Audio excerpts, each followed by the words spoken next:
A new Paddington mural arrives at London's South Bank. The Instagram-worthy backdrop sets a promo ahead of the bear's third film, Paddington in Peru. Arguably the country's favourite immigrant, Studio Canal's brown bear casts a wider symbolism to the country's frontline debate of immigration.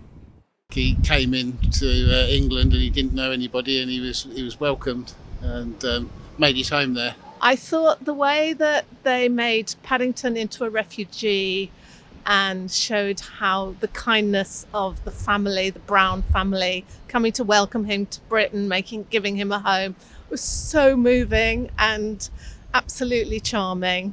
I think he's a great symbol of what Britain can be. In a statement, Fiza Qureshi, CEO of the Migrants' Rights Network, said, "As UK society continues to give Paddington the warmest of welcomes, let's remember all those who were met with persecution or even death, those on the move, those crossing the channel, those being surveyed, and those who have been or live in fear of being deported."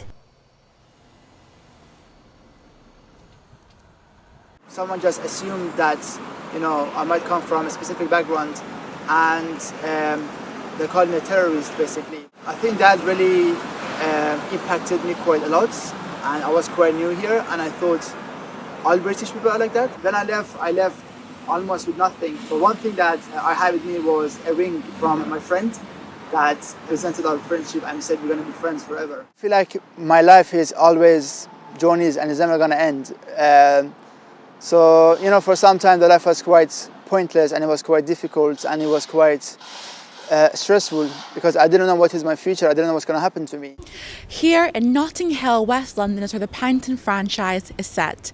But in 1958, just months before the very first book was released, the streets of some of Britain's worst race riots.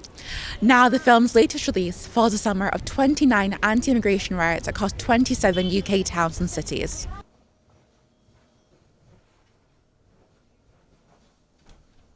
I suspect that to a lot of people it's to do with race. In the latter part of the 20th century, when there was a European migration as a result of European integration, there were examples of people from Poland in particular who were discriminated against, but they are almost invisible in society because they don't look different. And it's a lot to do with what people look like, I'm afraid.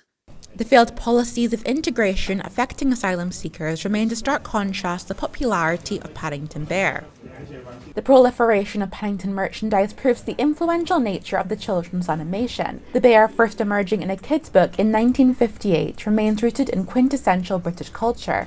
Here in Paddington Station, the bear wearing a red hat and blue trench docks the colours of the Union Jack. Remembered for marmalade sandwiches, Paddington is now seen as one of the most iconic symbols in London, portraying an aspirational message for tolerance. It turned to IFO City News.